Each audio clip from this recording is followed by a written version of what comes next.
Saudações florestais do Brasil, estamos começando aqui mais um Florestcast aqui do Florestal Brasil, e hoje eu estou aqui com um convidado que é o Paulo Monteiro do Reis, que é sócio proprietário da Manioca, que é uma empresa de alimentos, né, daqui do Brasil, mais especificamente da Amazônia. A gente vai bater um papinho sobre economia sustentável e sobre produtos florestais não madeireiros. Então você que é engenheiro florestal, e quem não é, pode imaginar que o engenheiro florestal só trabalha com madeira, né? Só trabalha com produtos madeireiros, mas também existem aqueles produtos não madeireiros, né? Que é basicamente tudo que não é madeira e que vem da floresta, a gente considera como produtos florestais não madeireiros. Existe todo um universo dentro desse mercado, e sobre isso que a gente vai bater um papinho hoje aqui com o Paulo.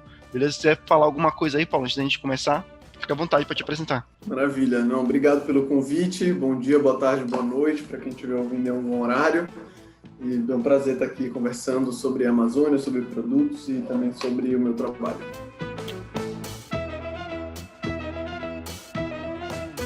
Então, o Paulo, coincidentemente, a gente tem o mesmo sobrenome, Monteiro, tem o mesmo sobrenome que eu, e coincidentemente também a gente compartilha os mesmos avós, e por mais coincidência ainda, a mãe dele é minha tia, né? Então, nós somos primos, e por isso eu convidei ele aqui, caso alguém veja aí depois. Mas por quê? Eu lembro que quando a gente começou a fazer, a gente tem quase a mesma idade, né, Paulo? E quando a gente começou a fazer faculdade, eu fui para a área de tecnologia da madeira e engenharia florestal, e o Paulo fez direito, né? Fez advogado de formação, chegou a concluir, né, a faculdade de direito. E um belo dia ele falou assim, ó, eu tô nessa empresa aqui, chama Manioca, a gente trabalha com produtos da Amazônia e tudo mais. Eu falei, como assim? Tu não é advogado? Né? E achei muito curioso isso, né, que aí os nossos caminhos profissionais se cruzaram de alguma forma, e eu queria, antes de mais nada, de começar, que tu apresentasses a Manioca pra galera que, porventura, ainda não conhece, fala um pouco do teu trabalho lá dentro, e como tu caíste nesse setor aí, falando de sustentabilidade, né, de meio ambiente. Como é que tu entraste nesse setor sendo advogado de formação? Beleza. Bom, eu vou começar então por essa segunda parte, que aí chego na Manioca de maneira mais clara. Primeiro é que, sim, eu fiz direito, mas eu fiz direito porque eu não sabia o que eu queria. Então, como um bom nerdzinho na escola, que eu sempre gostei foi física e matemática, que eram matérias que eu não precisava estudar tanto, que eu entendia com mais facilidade. E na hora de você fazer vestibular, ao mesmo tempo que eu tinha facilidade com essas matérias, eu tinha uma enorme dificuldade com outras, especialmente as que tinha que decorar. No meu vestibular, e a prova do Enem, era o antigo Enem ainda, era uma prova basicamente de raciocínio lógico, e aí eu tirei uma nota bem boa, e com isso tinha na época o Enem só servia para algumas universidades privadas, que escolhiam usar o Enem como seleção. E o Cesupa, que é a principal universidade privada da região norte, usava o Enem como forma de seleção, e eu olhei os cursos que tinha no Cesupa e falei, cara, direito, é isso. Eu até na época queria fazer engenharia, queria fazer ou engenharia elétrica ou geofísica, que era o que tinha mais física no meio, mas era um curso que só tinha disponível na universidade pública, portanto. E aí entrei no Cesupa e em direito. No meio da faculdade, com tudo, eu cheguei, teve um momento que eu falei, cara, eu tô de saco cheio dessa faculdade, eu já sei que eu não vou seguir esse caminho. E tranquei a faculdade por um ano, fiquei fazendo alguns projetos voluntários, e quando eu resolvi voltar, eu, na verdade, entendi que não adiantava eu ir para um outro curso, que o problema não era exatamente o curso, era mais, sei lá, o modelo de ensino que não era muito bacana para mim. Eu voltei e falei, eu vou pesquisar, vou voltar então para o Cesupa, porque eu já tinha feito a metade da faculdade, então era que eu ia acabar mais rápido e gastando menos. Dentro disso, então, eu olhei para o Cesupa e tinha um projeto de extensão universitária. A maioria desses projetos de extensão universitária eram voltados para lidar com populações ribeirinhas, populações especialmente comunidades que normalmente cultivavam açaí, cacau e viviam disso, da pesca e de outras coisas. E eu passei a fazer vários projetos e interagir muito, tipo, 7 dias por semana, dormir na casa da galera lá, que a gente chama aqui de ribeirinhos, são as pessoas que moram fora da região urbana e de frente para o rio, digamos assim. Bom, aí foi minha primeira aproximação, assim, tive algumas primeiras impressões muito positivas, que foi a quebra daquele paradigma que a gente normalmente tem, de quem vive no campo é mais pobre, quem é descendente de indígena ou de quilombola é mais pobre, precisa de ajuda, e eu percebi que não precisava de ajuda coisa nenhuma, na verdade, que a gente estava muitas vezes mais atrapalhando que ajudando. Exatamente. Mas percebi, por outro lado, que eles tinham vários talentos e que eles reconheciam uma coisa que a gente não reconhecia tanto, que era o uso da natureza, como sobreviver com a natureza e da natureza. Então, esse primeiro contato foi que me trouxe uma conexão com a natureza, com as frutas e com as árvores e com a diversidade regional que a gente, na verdade, eu e tu sempre tivemos por causa dos nossos avós, mas isso, de fato, me trouxe um olhar profissional para a Amazônia, digamos assim. E aí eu passei os últimos 3 anos, 2 anos e meio, 3 anos da faculdade, me envolvendo, assim, mergulhei de cabeça nisso tudo. Então a gente participou de vários projetos de extensão que foram premiados no Brasil, fora do Brasil. E, cara, experiências incríveis. Assim, a gente está falando de tipo 2012, 2013. E nesses núcleos a gente, por exemplo, criou sabonetes a partir do cacau, criou um dos primeiros, se não o primeiro, chocolate regional. Tinha um forte trabalho com cooperativas, a gente até criou uma cooperativa para produtores de açaí, e aí de cara eu consegui ter uma relação muito próxima aos desafios e oportunidades, digamos assim, da floresta amazônica. Aí, bom, no meio desse tempo eu fiz um monte de coisa. Eu tinha na época uma empresa de construção civil, e em 2014 eu entrei na Caixa Econômica, então fiquei trabalhando em banco por 2 anos. Tinha alguns outros projetos voluntários e quando eu terminei a faculdade, eu continuei no banco. Eu tinha o objetivo de entrar no banco na época porque eu queria juntar dinheiro para fazer um intercâmbio. Quando eu tinha já juntado uma grana legal, decidi que eu ia sair, eu comecei a procurar as 2 opções, a opção de intercâmbio e a opção de empreender de alguma forma com a Amazônia. E tinha lembrado de 2 empresas com as quais eu tinha trabalhado durante a universidade em um projeto de consultoria. Uma era a Amazônia Empório e a outra, não preciso falar, mas era uma outra empresa local. Eu tinha me dado um estalo, uma intuição de que a Amazônia Empório teria uma boa oportunidade pela frente. A Amazônia Empório é a empresa que estava, na época, se transformando em Manioca, que foi fundada pela Joana, que é minha sócia. Ela estava, naquele momento, criando ou passando a desenhar a empresa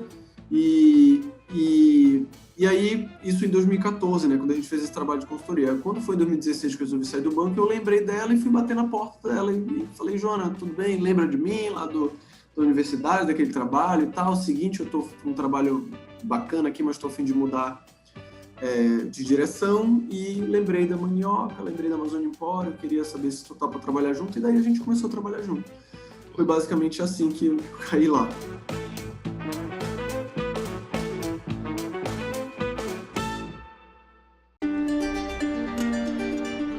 Bacana, cara. E isso é uma história muito legal, cara, porque apesar de, assim, eu acho que 95% do nosso público é da engenharia florestal ou de áreas afins ali, né? Mas é uma história que muita gente se identifica, eu mesmo também. Entrei no curso de engenharia florestal, já contei aqui, totalmente por acaso, né? Eu nem fazia, na verdade, engenharia florestal, fazia tecnologia agroindustrial com ênfase em madeira. E o curso mudou para engenharia florestal, então eu nem escolhi o curso de engenharia florestal. Mas aí quando a gente entra em contato com essa realidade, né, que tu falasses aí, de conhecer realmente, principalmente a gente que é de Belém, né, que é da Amazônia, e a gente tem a oportunidade de viajar e conhecer aquilo que as pessoas veem muito na televisão, né? Na verdade, a pessoa fala em Amazônia e vê floresta, né? Vê rio e tal. Mas a gente que é de Belém, na verdade, não. Se a gente não se dispõe aí, a gente não vê, porque Belém é uma metrópole, para quem não sabe, né? Belém é uma cidade, é uma metrópole que é prédio, asfalto. 2 milhões de habitantes na região metropolitana. Exato, e mesmo estando no coração ali da Amazônia, que se fala, né? Belém é uma das maiores capitais da região amazônica, mas ainda assim a gente não tem tanto contato com isso, né? Com essa realidade. E detalhe, Belém, eu não sei se é A ou tá entre, tipo assim, as top 3 piores, é a capital menos arborizada do Brasil. Se não é a menos, tá entre as últimas, certamente. Eu vi essa reportagem esses dias agora. Isso é um problema muito sério. Inclusive, na época da faculdade, fiz um trabalho especificamente sobre isso. A gente vai fazer, inclusive, vai gravar um podcast aqui sobre arborização urbana. Já estamos separando material. É um tema muito legal, muito rico pra gente conversar. E aí eu entrei na engenharia florestal justamente assim também, meio que de paraquedas, e a gente vai aprendendo fazendo, né? Vai conhecendo as coisas e vai vendo o universo que é. E assim, quando eu tive contato com os produtos da Manioca, o que mais me chama a atenção, Paulo, é justamente que são produtos da Amazônia, são produtos tradicionais, que muita gente conhece, mas que são colocados de uma forma totalmente diferente, né? Eu não diria que é industrial, porque eu não vejo propriamente, tem muitos produtos que são quase que in natura, né? Mas a embalagem, a forma como é apresentada, eu vou mostrar, eu tenho alguns aqui, para mostrar para a galera, né? E podem ver também no site da Mandioca. Mas a forma como isso é comunicado para a pessoa, para mim é o que mais destaca, né? E é o que eu mais acho interessante. Porque assim, e agora entrando no tema que a gente está falando, né? Os produtos tradicionais não madeireiros, ou seja, os produtos... Aí entra uma infinidade. A gente tem desde as sementes, que é o que mais a galera, quando pensa em produtos não madeireiros, pensa logo nas sementes, né? Nas amêndoas, na castanha do Pará, por exemplo, né? No açaí, que é um produto florestal não madeireiro e talvez seja o maior, né? O mais representativo do Brasil. Mas a gente tem folha também, que se faz artesanato, por exemplo, faz também produtos, né? Se extraem também óleos essenciais da casca da árvore, o látex, né? Que faz a borracha, o palmito, que é bem conhecido também como um produto não madeireiro, né? E raízes, enfim, tem uma infinidade de produtos que podem ser aproveitados, né? Podem ser utilizados de forma econômica, né? Economicamente, mas que não tem um potencial tão explorado. E quando se é explorado, é daquela forma muito artesanal, muito tradicional, que não agrega tanto valor ao produto. Eu acho que esse que é o ponto que eu quis chamar aqui, para a gente mostrar para as pessoas, a galera que está ouvindo a gente, de como é possível explorar economicamente a floresta, agregar um valor muito alto, né, e mantendo a floresta mais em pé ainda, porque o manejo florestal, ele já é a forma de explorar a floresta, né, explorar a madeira de forma sustentável, né, com manejo florestal. Eu diria que a única forma de explorar a madeira de forma sustentável é com manejo, né? Mas ainda assim você tem um certo impacto na floresta, né? E já com esses produtos florestais não madeireiros, o impacto é praticamente zero, né, cara, na floresta. Então eu queria que tu abordasse um pouco esse tema, como é que a Mandioca trabalha com esses produtos, quais são os produtos que vocês utilizam, e, enfim, falando um pouco sobre essa matéria-prima que a Mandioca utiliza. Quais as linhas de produtos que vocês têm? A gente decidiu trabalhar com uma diversidade de produtos.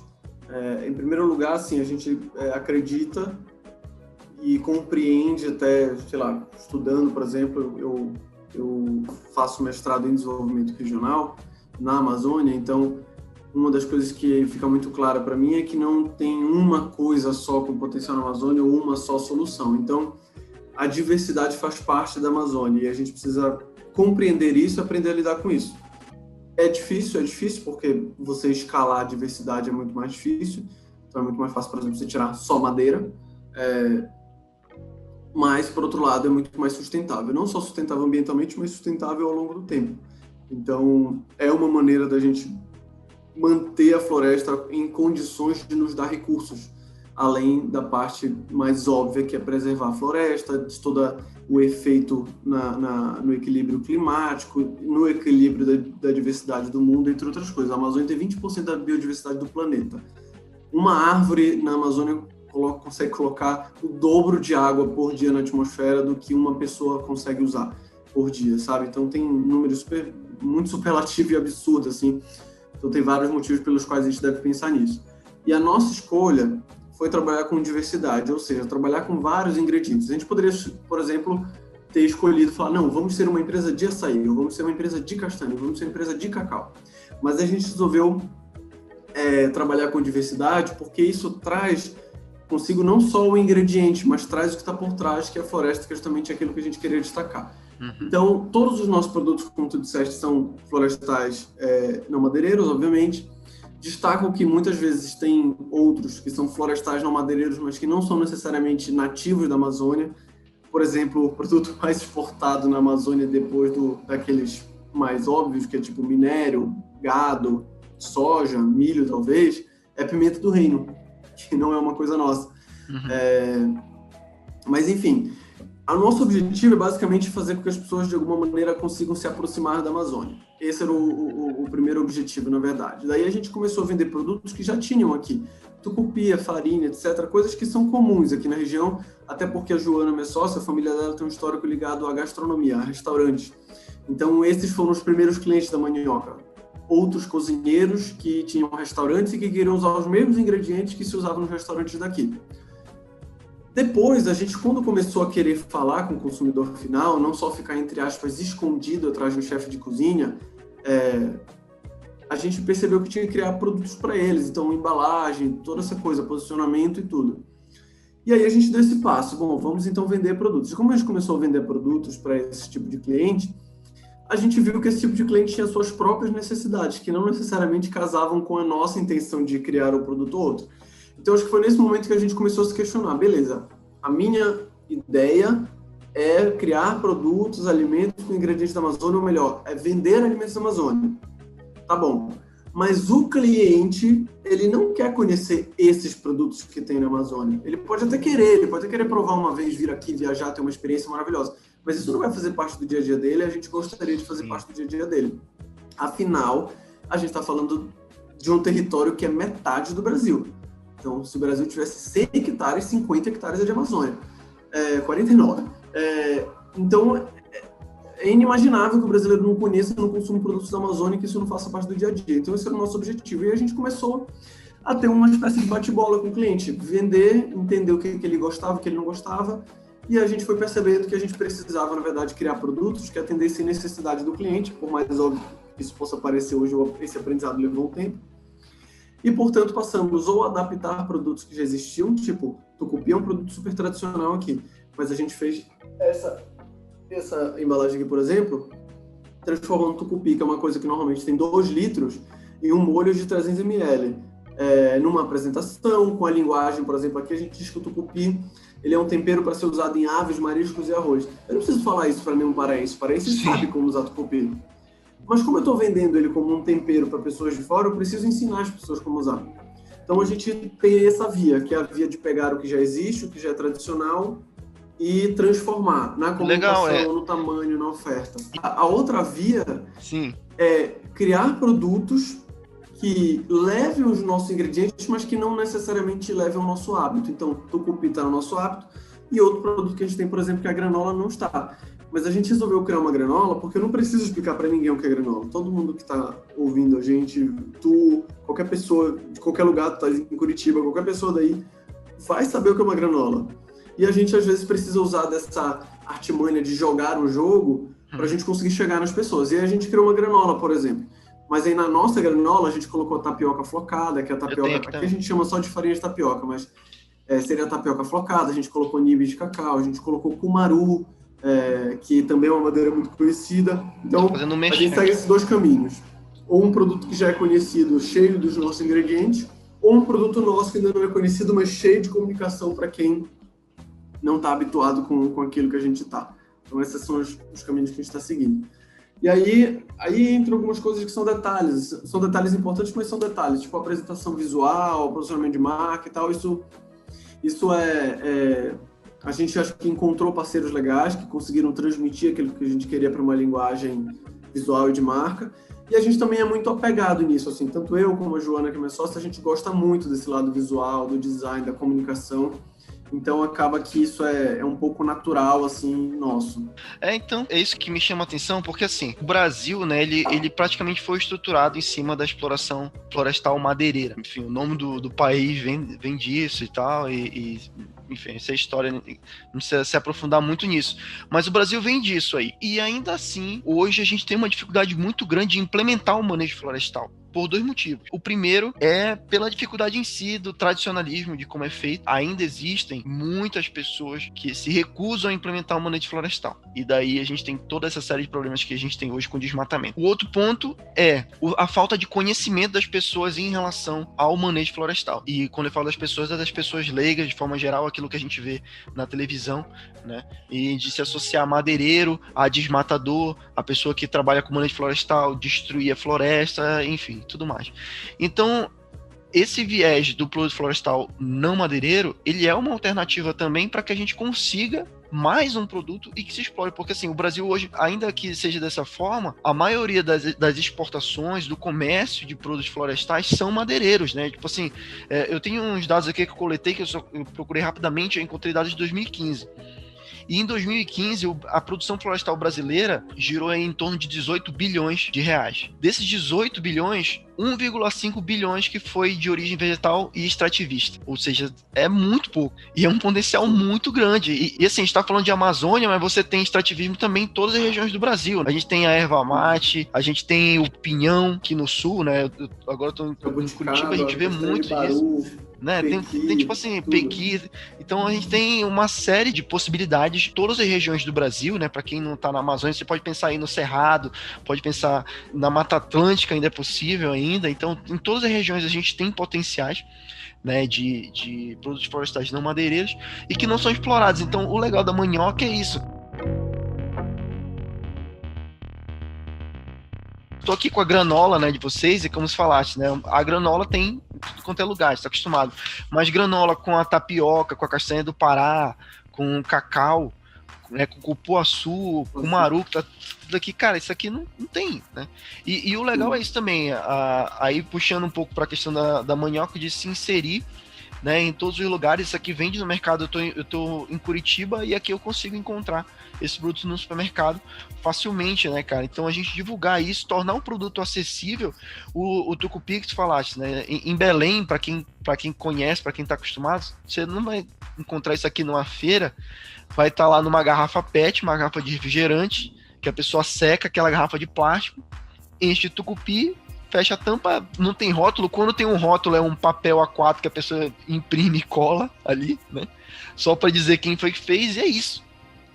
Então isso dificulta, é uma barreira muito grande, né, cara, para você inserir o produto para quem não está acostumado, porque se a pessoa não está acostumada a comprar o tucupi dessa forma, ela não vai. A pessoa vem de São Paulo, por exemplo, e vai em Belém numa feira, ela não, acho que nem consegue levar, né, porque o tucupi ele vai estourar, eu acho que com a pressão, né. Como é que, inclusive, essa parte tecnológica eu tenho uma curiosidade muito grande, como é que vocês fazem, porque eu vejo que essa garrafa é de vidro.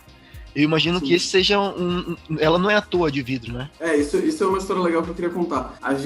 O tucupi, ele é um produto de feira, quase um produto in natura. O que é o tucupi, para quem de repente está ouvindo a gente e não conhece?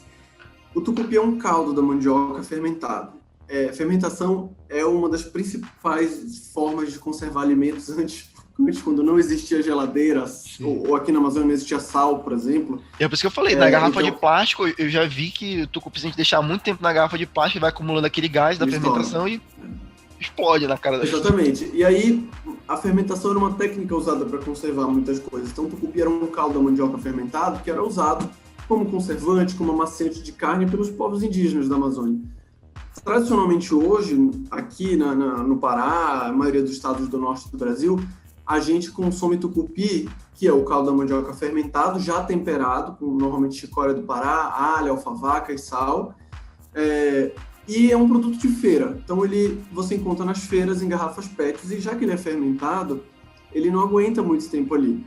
Então, você compra um produto que foi produzido há 1 dia, 2 dias, e você leva para sua casa e consome no mesmo dia, ou no máximo, na mesma semana, guardando na geladeira.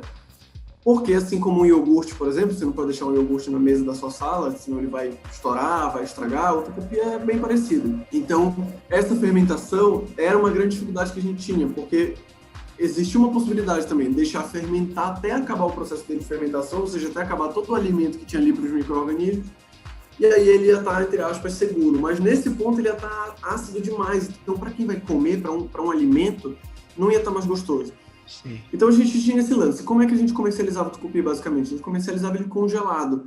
Porque eu não poderia comercializar numa garrafa PET da feira, porque eu não é um produto que eu vou vender para alguém que vai usar hoje ou daqui a poucos dias. A gente vendia, por exemplo, para um restaurante que ia usar aquele produto em 2, 3 meses e precisava conservar. E também não é um produto que eu vou consumir localmente. Então, a gente vendia congelado. Quando eu ia para Belém, e trazia tucupi, eu tinha que fazer isso. Eu colocava em saco plástico, tipo esse saco de carne que a gente compra, amarrava, congelava, fazia umas pedrinhas e trazia congelado, né? Justamente por causa disso. Exatamente assim que a gente fazia. Exatamente assim que a gente fazia. Quando a gente tentava vender, por exemplo, esse produto no supermercado, era muito difícil. Tipo porque, um sacolé, cara, é bem difícil. A gente tinha um saco legalzinho, era um sacolé de tucupi, a gente tinha um saco bonitinho. Mas não deixava de ser um saco plástico, não deixava de ser um produto que ia ficar dentro de um freezer de uma geladeira. Sim. E era muito difícil controlar isso tudo. Aí, bom, a gente conseguiu, depois a gente estava fazendo uma pesquisa até super refinada para entender bem esse processo de fermentação, para controlar. E depois a gente conseguiu encontrar um parceiro que nos trouxe uma solução razoavelmente mais acessível do que a que a gente estava vendo. Então a gente criou essa solução dentro do nosso processo de produção, mudamos a embalagem e fizemos o primeiro tucupi na história já feito, que tem 1 ano de validade, 100% natural, que não precisa estar refrigerado. Isso quer dizer que, por exemplo, ele pode estar aqui no escritório, tipo, numa prateleira, no teu escritório numa prateleira também, mas ele vai ficar numa prateleira do supermercado por 1 ano. Então eu consigo vender para qualquer lugar no Brasil.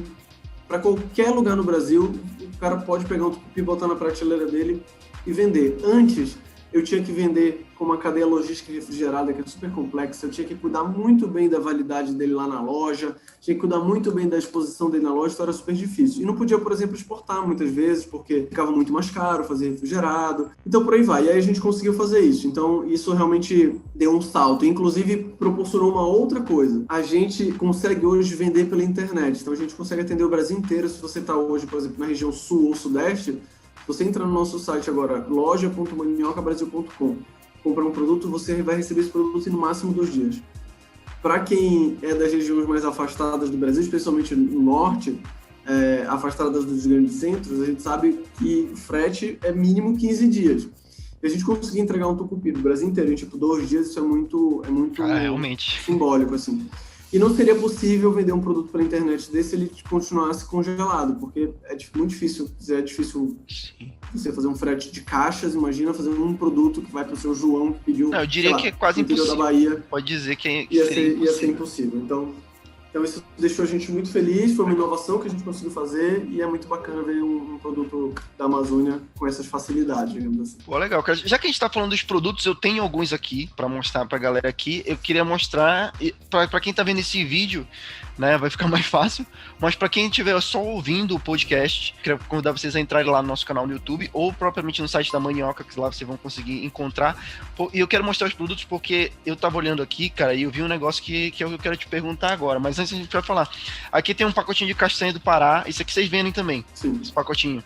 Então aqui tem a castanha, né? Isso aqui é do ouriço da castanha do Pará, dentro tem essa amêndoa, que é a semente da castanha. Tem também aqui nibs de cacau, isso aqui eu não faço a mínima ideia, o que é nibs de cacau? O nibs de cacau, ele é nada mais que a semente do cacau um pouco antes de virar chocolate triturado. Então, normalmente você, para fazer chocolate, você pega a semente do cacau, seca, fermenta, seca, daí você vai torrar ou deixar ela secando, e daí você começa a fazer alguns processos de moagem ali, vira a temperagem e tal, você põe no moinho e vira o chocolate. Você ativa, sei lá, os óleos do cacau e vai virar o chocolate. Então, antes de triturar, de deixar em pó para começar a moer e virar um chocolate, você tritura a semente e faz o nibs. Basicamente, você usa como se fosse um granulado. Então, vou te dar uma dica para você testar o produto. Faz um brigadeiro, brigadeiro normal, de panela, sei lá, e põe por cima, como se fosse exatamente um confeito. É incrível porque é basicamente um cacau 100%, então é como se fosse, entre aspas, um chocolate 100%, que não é chocolate, é cacau. Sim. E fica maravilhoso. Então ele tem um sabor mais puro, um pouco mais forte, e é muito legal para contrastar com coisas doces. Então, por exemplo, um brigadeiro que é bem docinho com isso, fica maravilhoso, dá uma crocância, e é uma maneira de você consumir o cacau 100%. Olha só que legal, isso aí eu não... E aí o cumaru, que a galera florestal conhece muito, e você vende a semente do cumaru, né? Para quem não sabe, dá para consumir a semente do cumaru. O cumaru é uma espécie madeireira, né? Uma madeira excelente para várias finalidades, mas que também tem a semente do cumaru. Então dá para associar, né, os dois mercados tranquilamente, né? Claro que depois de corta a árvore não vai dar mais. Mas enquanto ela está gerando a semente, você pode fazer essa extração, né? Em áreas, por exemplo, onde você não pode fazer o manejo florestal, você pode fazer a coleta das sementes, né? Então a semente do cumaru é assim. E aí isso aqui usa como? Então, esse é um dos produtos que tem maior potencial na Amazônia. Tem indústrias de cosméticos, assim, vou te dar um exemplo de uma única indústria, não vou falar o nome, mas uma única indústria de fora compra por ano 20 toneladas de cumaru. Cumaru é um negócio caro, cumaru é tipo R$100 e poucos o quilo. E assim, tem várias comprando. Então, cumaru é um dos grandes potenciais, assim, junto com a castanha e tal, desses potenciais que já estão acontecendo. Na alimentação, a semente ela é chamada muitas vezes de baunilha da Amazônia ou baunilha do Brasil. Quando os portugueses vieram para cá, começo do século XVII, eles eles tentaram primeiro plantar cana-de-açúcar aqui, né? Não deu certo, porque o nosso solo é relativamente pobre. Depois eles falaram, ok, não dá para plantar, vamos ver o que essa floresta tem. Quem sabia o que tinha na floresta? Os indígenas. E aí começaram a fazer os aldeamentos religiosos e tal, enfim, catequizar os índios para botar eles como força de trabalho, porque eles já conheciam a floresta. E aí surgiram as famosas drogas do sertão, que eram especiarias coletadas na Amazônia e levadas para o mundo. Eles achavam que era o sertão, porque era para dentro do litoral da costa onde eles ficavam. E aí, enfim, começaram a levar, entre aspas, as drogas do sertão para o mundo. Cacau foi uma delas. Então, acho que o primeiro produto não madeireiro, florestal não madeireiro do Brasil foi o cacau. Que teve um boom enorme, que depois foi levado para a África, depois foi levado para a Bahia, mas é nativo da Amazônia. O primeiro grande produto exportado. Eu achava que era a seringa, né? A borracha da seringueira. Então, antes disso já... Não, a borracha veio depois. Já a borracha depois. Veio, tipo, século XVIII, metade do século XVIII para... já o Brasil já era bem depois, realmente. Não, metade do século XIX, 1800 e pouco. Começou. Já foi uma fase mais industrializada. 1912, mais ou menos. A borracha já usou muito a mão de obra, essa mão de obra formada desses indígenas, né? Aí acabam que foram se aculturando, né? Aculturados, melhor dizendo, porque foram forçados a se reproduzir, a ter filhos com portugueses, porque os portugueses queriam que os indígenas falassem a língua portuguesa para poder-los dominar, entre aspas, poder ter presença no território. E aí, boa parte dessa mão de obra formada, dessa miscigenação, foi utilizada na economia da borracha, que também é um produto florestal não madeireiro e que chegou a ser o segundo ou terceiro produto mais exportado do Brasil, perdendo para uma coisa como o café, por exemplo, que é enorme. Então, a gente sustentou a borracha do mundo por algum tempo. A gente depois perdeu quando os ingleses falaram... Belém do Pará chegou a concorrer para ser capital do Brasil, né? Na época que a capital era o Rio de Janeiro. Sim. Então ficava ali, porque Belém era, digamos que a capital econômica do Brasil, como se fosse São Paulo hoje. Belém, naquela época, onde todo mundo ainda usava lamparina, tudo, Belém já tinha energia elétrica na rua. Era uma época importante, sim. Já era, tipo assim, que é a Belle Époque, né? Então foi um período de muito potencial econômico no Brasil e em Belém do Pará, justamente por causa da borracha da seringueira, né, cara? Um negócio que era exportado muito e gerou muito dinheiro para o Estado, né, por causa disso. Demais. Foi a seringueira que permitiu, por exemplo, que a gente tivesse pneu de carro, de bicicleta, que a gente começasse a fazer coisas desse tipo. E que perdeu, só um detalhe, que a gente está falando nesse assunto, porque a seringueira, o potencial da borracha no Brasil, se perdeu porque, claro, uma questão administrativa, mas também porque era uma questão totalmente extrativista, né? Então eles entravam realmente na floresta e iam atrás, e aí pegaram a seringa e levaram para Malásia ou para Indonésia, não me lembro exatamente, e levaram para lá e plantaram em sequência, né? E aí praticamente derrubou toda a produção. Isso foi um dos motivos da queda da borracha. Mas vamos continuar falando mais algumas coisas, cara. Pra gente também... Desculpa, eu acabei me perdendo. Deixa eu só complementar do Cumaru, que eu acabei entrando em outra Cumaru. Pois é, porque eu queria justamente mostrar a geleia aqui também, que tem uma geleia de cacau com Cumaru. Pronto. Eu acho que aí nessa geleia tem duas coisas legais para mostrar. Então, eu estava falando que o Cumaru era uma das drogas do sertão, eu estava falando tudo isso porque nessa época os portugueses levaram para a Europa. E na França, ficou muito conhecido na gastronomia, lá eles chamam de fava tonka ou de tonka, e é usado como aromatizante, substituindo a baunilha, por exemplo. Então é por isso que muita gente chama o Cumaru de baunilha da Amazônia ou baunilha brasileira. É uma delícia, é um espetáculo, é realmente muito, muito gostoso. E é um dos produtos, na minha opinião, por isso com maior potencial na Amazônia. Aí eu convido as pessoas para fazerem uma experiência. Há muito pouco atrás, se escrevia Cumaru no Google, aparecia só madeira, piso, etc. Hoje você pode fazer isso, você vai ver que a maioria ainda é madeira, mas já começa a aparecer a semente. Eu acho que essa pesquisa do Google reflete um lado econômico, uma transição que está acontecendo. O Cumaru é uma das formas de você tirar proveito de uma floresta que tenha a variedade, a árvore Cumaru, por exemplo, sem olhar para aquilo apenas como um negócio, nossa, eu precisava derrubar, não vou derrubar porque não pode e vou ficar sem dinheiro. Na verdade, você tem muitas e muitas formas de utilizar a floresta, de se rentabilizar com isso, e sem exagero algum. Tem uma frase, eu não lembro bem de quem é, mas que diz assim: quando a gente descobrir o verdadeiro potencial do nosso solo, da nossa floresta, a humanidade ter levado o homem à Lua vai parecer uma brincadeira de criança.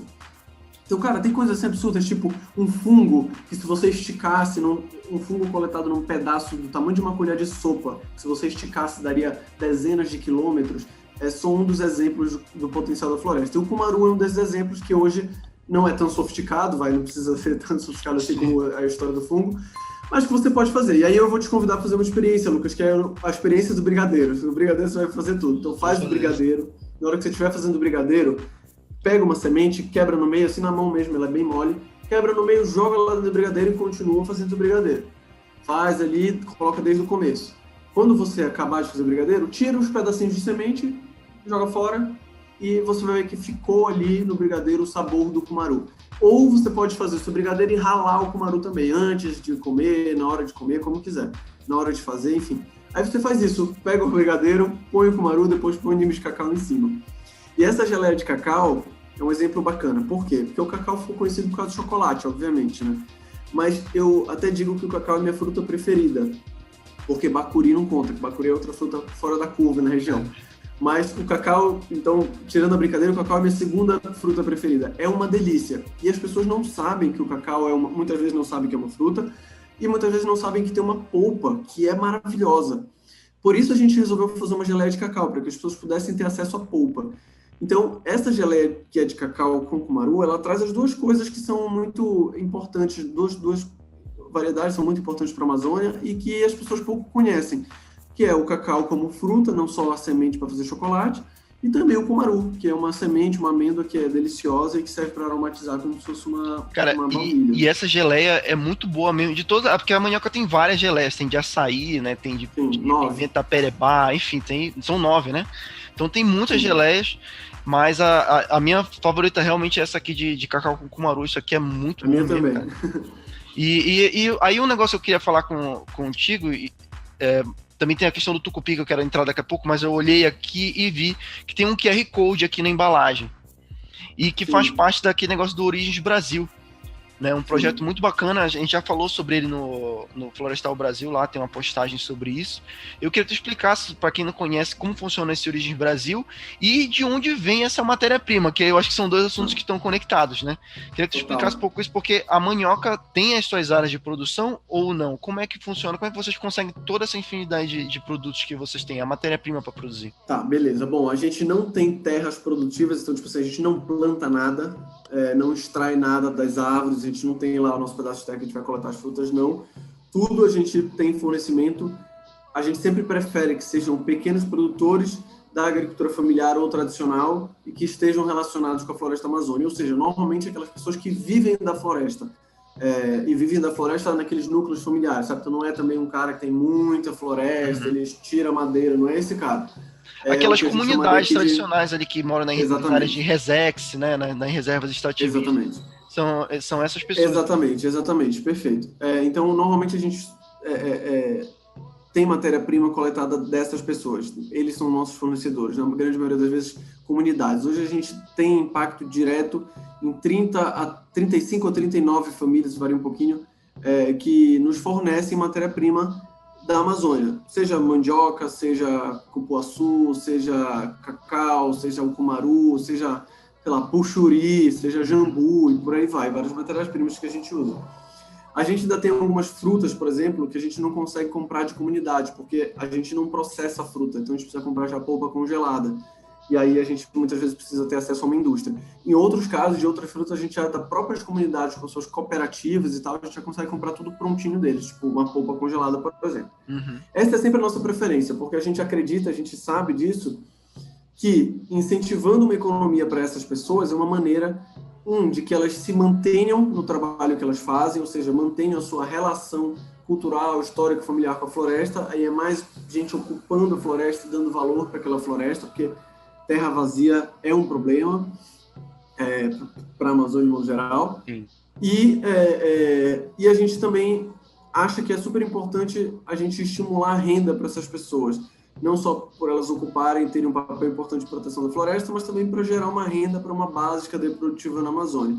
Então, existe um êxodo, vocês que lidam com a floresta devem perceber isso em algum momento, existe um êxodo rural muito grande, especialmente dos jovens, que olham para aquela atividade dos pais assim como nós, que já crescemos no mundo urbano e tal, olham para aquela atividade e tem aquilo como meio antiquado, sabe? Como meio sem futuro.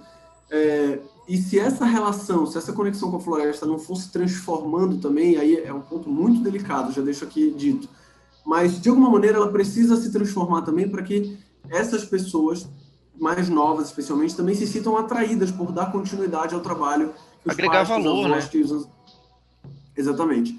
Então, bom, esse é o nosso trabalho. Assim, a gente basicamente compra e leva assistência técnica. A gente tem um programa, acho que não vai dar tempo de falar dele, mas a gente tem um programa que a gente criou para se relacionar com essas pessoas. Então, a gente tem um fornecimento vindo deles. Aí, bom, tu perguntaste como era a nossa produção. A gente, então, tem a nossa fábrica.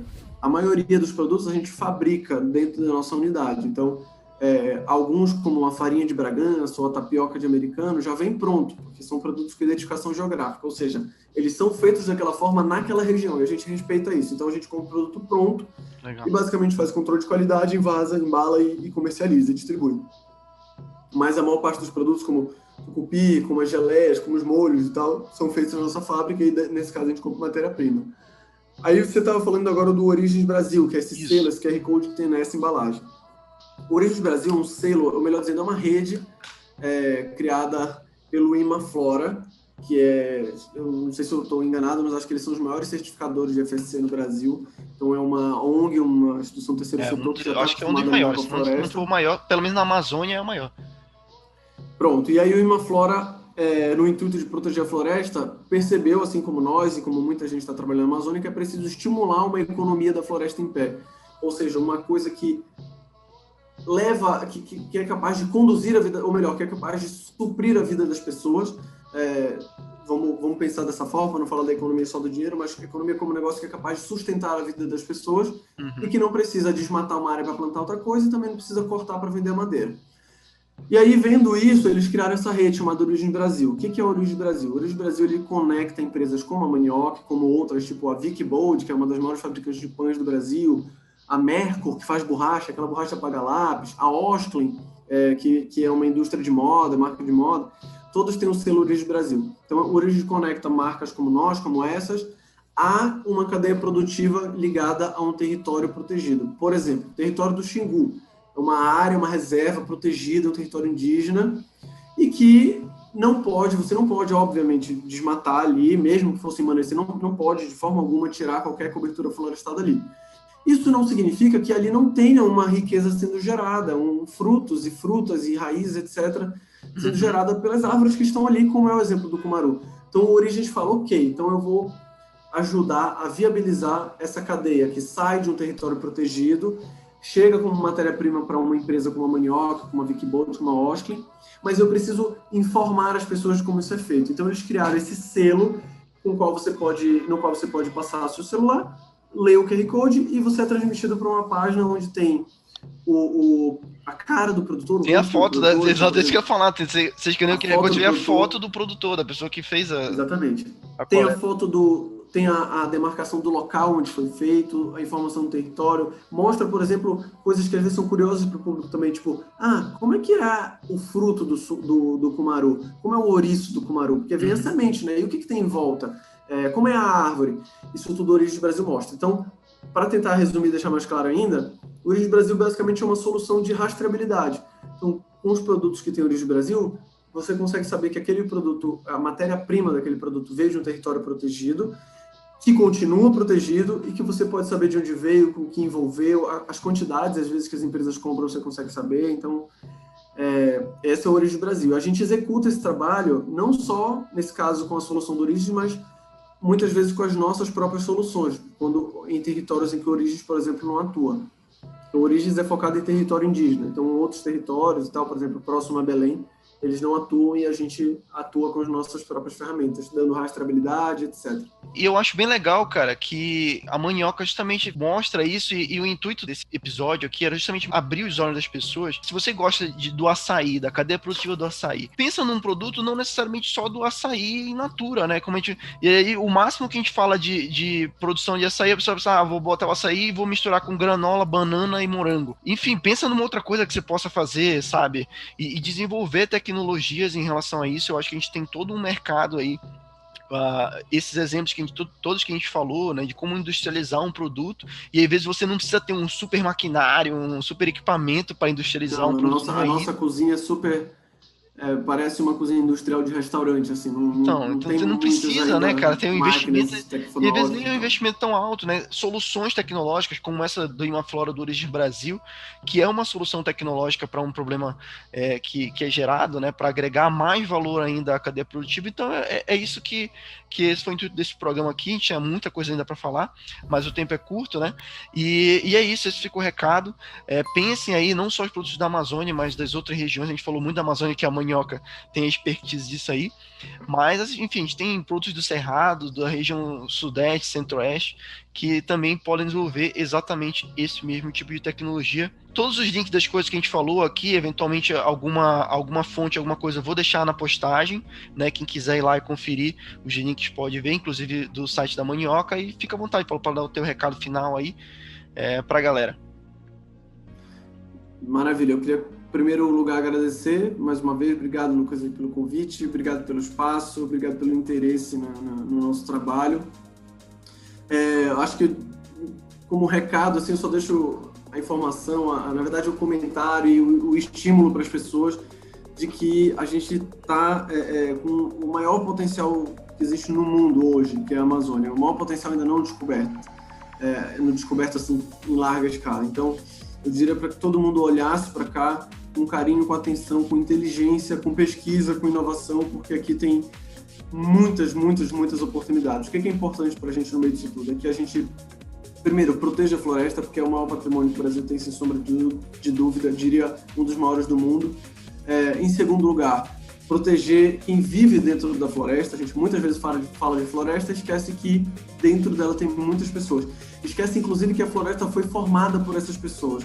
Tem vários relatos mostrando, por exemplo, que os açaís que a gente tem aqui na região das Várzeas de Belém, eles foram plantados ali, domesticados ali. O cacau foi domesticado, a mandioca foi domesticada na Amazônia. Então, essa floresta ela não está aqui do nada, ela está aqui pela interação da natureza com as pessoas, então é importante a gente preservar essa interação. Então, olhar para os povos tradicionais e não ver como uma dificuldade, ver isso como uma oportunidade, e especialmente como um direito que precisa ser preservado para todo mundo que enfim, tem a sua história aqui como os povos tradicionais têm. E isso é importante para a gente.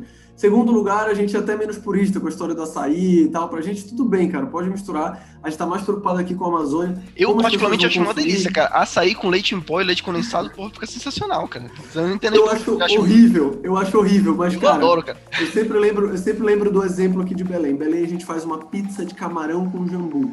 Eu acho que se um italiano ver isso, ele vai ter um certo coisa. Sim. Pô, mas é uma delícia. Pra gente, Eu acho uma delícia. E pra gente, eu já comi pizza com camarão e jambu, é sensacional, cara. E queijo ainda, né? Cara, a gente frita o sushi, a gente põe cream cheese no sushi, a gente fez sushi, sei lá, tem sushi de açaí. Sim. Cara, então a gente também faz uma baita de uma bagunça com os outros alimentos do mundo. Pra gente tudo bem, sabe, as pessoas querendo experimentar, criar coisas novas com os nossos alimentos da Amazônia. Cara, tudo bem, super tudo bem. Eu não gosto, mas é o meu paladar e o meu paladar não importa pra ti, o que importa é o teu paladar. Sim. Então, pra gente tá tudo bem, desde que a gente, eu digo assim, a Amazônia, especialmente o Brasil, que a gente esteja envolvido nisso. O que eu não acho tão legal é, tipo, sei lá, a gente começar a ver a galera de fora tirando proveito de uma coisa que é nossa, não necessariamente por quem está tirando proveito, mas pela gente, porque a gente não se tocou ainda e não aprendeu ainda a tirar proveito disso.